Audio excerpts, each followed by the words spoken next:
Music. We all love it. We all cherish it. And we all love it for different reasons. For reminding us of times when we were with friends, playing a certain video game, or using it as a source of therapy alongside talking to three sharks. Even some animals are into music. It's the type of thing that transcends language and is ubiquitous across generations. There are millions of different people in the industry today, from producers, mixers, promoters, and of course the musicians themselves. And given there are plenty of people in the music industry, there are plenty of different perspectives on the music itself, and what it means to be a musician. Hi, I'm a blind cat, and welcome to Blind Cat Talks, where we talk to interesting people about their perspectives on the music industry. Today, we speak with Chris Mellross, who is the drummer for the Byron Bay based band Seaside, alongside his wife Darcy and friends Kento and Tom, and has also worked with bands such as Buried In Verona. We talked about how he got into music and his recent success with Seaside. This is Blind Cat Talks with Chris Mellross. I eat pears now and shit like that. Shout out to all the pear. Nice, man. How you going? Yeah, not too bad. Yourself? Yeah, good. Yeah, so I'll just ask you a few questions and you can answer them as much or as little as you want. Cool, man. Yep, go for it. So, at what point did you realize you had a career in music, and who inspired you to want to be a musician in the first place? Sure. I guess I didn't think about a career first because that's one thing that's a sort of hard guarantee. I just grew up in a musical family, so I always had instruments around me, and my dad played guitar and he played in bands in the 80s, and my uncle played the drums and he played in bands in the 80s, and Paul, my uncle, he ended up getting more into the sort of roadie, techie side of things. I guess for me, it never really turned into a career. I've always had a job. I just have always pursued music in hopes of it being a career. But, I mean, as a drummer, if I wanted a career in it, I probably should have been more of a session musician instead of a member of an original band. Because as a drummer, you can make a career out of going on tour with different acts and doing that as a job where you just get paid. As opposed to trying to make something of yourself in your own band. Yeah, that makes sense. Yeah. You can tell I've done a lot of interviews before. That's fine, man. No. What are the main challenges you face when it comes to working in the music industry? Yeah, well, if you, I keep talking from the drum perspective, it's a frequency of work that would allow consistent income. And that's one of the reasons that I've had to keep a job, is because, you know, especially in Australia, you can't tour every night or 4 or 5 nights a week. The country's too big and spread out, and there's just not enough people. Yeah. If you lived in Europe or America, you're probably more likely to chuck everything in a van and hit the road, and, you know, that's the sort of quintessential touring. But in Australia, you know, it's hard to get people out on a Monday night or a Tuesday night. So as a drummer, you're kind of only playing maybe from Thursday to Sunday, probably more often a Friday to Sunday. Yeah. So it's just being able to maintain work to have a regular income. Again, if I was more of just focused on session, I might have been able to play some nights doing covers, go between different bands. So as one band finishes a tour, another one's picking up. Recording, I could have had more options of, you know, maybe doing recording during the days and then out to play shows of an evening. So yeah, I mean, speaking only as a drummer, I think if you ever wanted to try and make a career off it, you would probably try and treat it more of a job, less an art, and focus on doing session work. Have you ever noticed any external factors that have impacted the way you make money through music? I guess that relates to the last question in a way. Yeah, I mean, coming back to being in original bands, obviously, you know, coming out of COVID, there's a little bit of a sort of psychological shift where maybe some people that were younger during that time, you know, they never knew what it was like to go out and enjoy live music. They never got to build those sort of habits of making sure they go and watch live music once or twice a week, they might be more inclined to sort of have developed social habits where they want to stay at home or be a bit recluse. So I think, today's society versus my dad, like in the 80s, every night you would be playing at the pub and there'd be people out. So I think it's just the generation gap and a few different factors. A lot of young people don't have a lot of money these days. So yeah, there's definitely external challenges that would influence your ability to do this full time. Yeah, I've certainly noticed that. It was my generation that was, hit by COVID, so kind of sucks as well. Like, yeah, I see it for like, now, it's like there's not a lot of money going around for young people. Even now, I don't see a lot of young people at pubs and stuff. It seems to be sort of 25 and over that I notice. Yeah.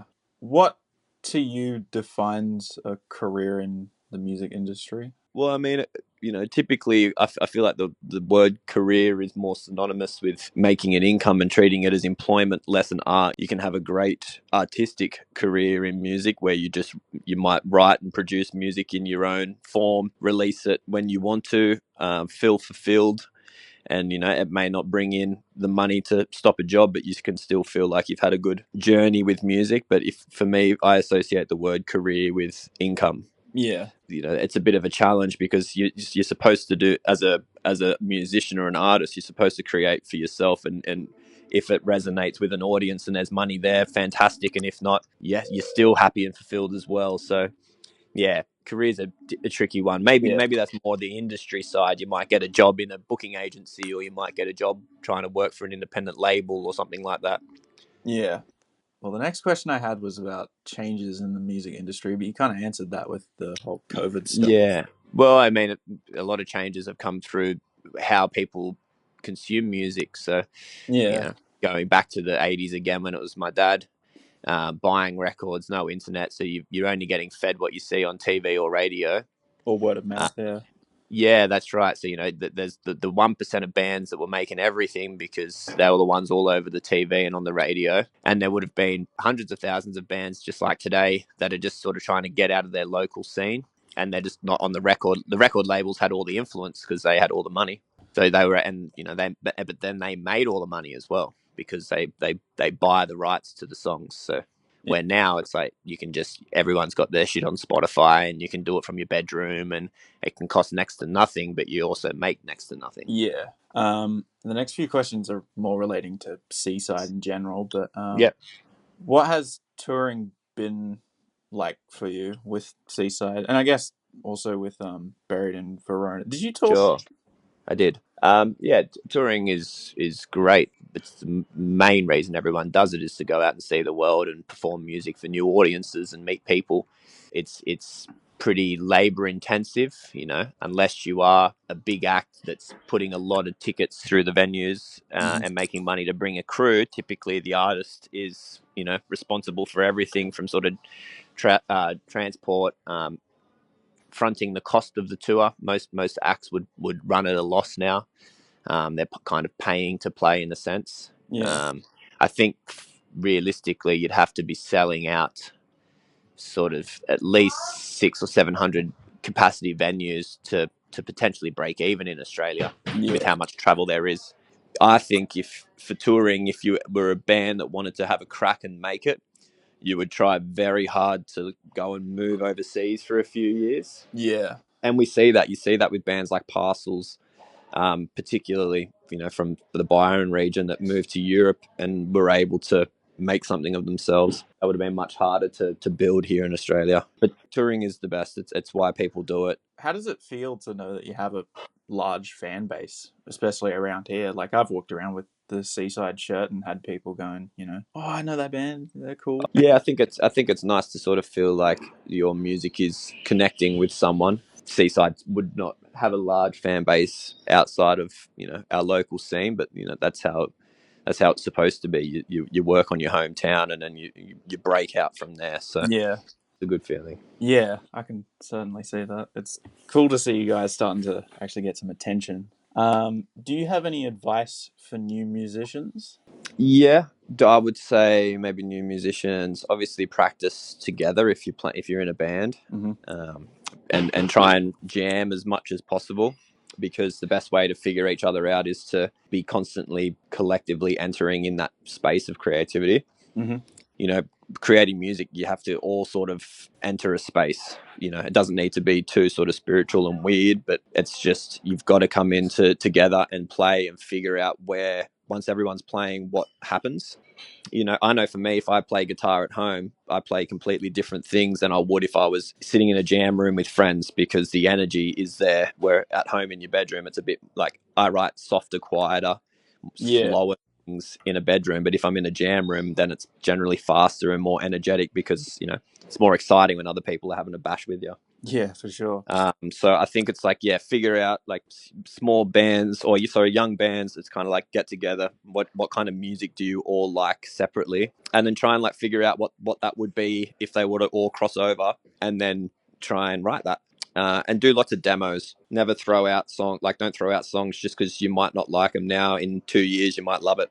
That's one thing I did wrong growing up, as I wrote a lot of music and was like, I hate this shit, and I just delete it. But I was like, oh, if I kept that idea, maybe I'm a better musician now, and I could have actually done something with it. So like, I would just say, jam as much as possible to find who you guys are, and then record, just constantly record demos, because the more you record demos, the better you get at recording, the less frustrating it is, and then makes your life easier. Yeah, for sure. That's about it, man. Yeah, that's all the questions I had, so thank Cool, you. You're welcome, man. I appreciate the call. If you wish to check out Seaside's music, including their newest single, Without a Leash, featuring the lead singer of Ocean Alley, check the links in the description. Anyway, that's it from me. Thanks for watching Blind Cat Talks, and I'll see you all next time. Wait, don't usually my videos end with a joke?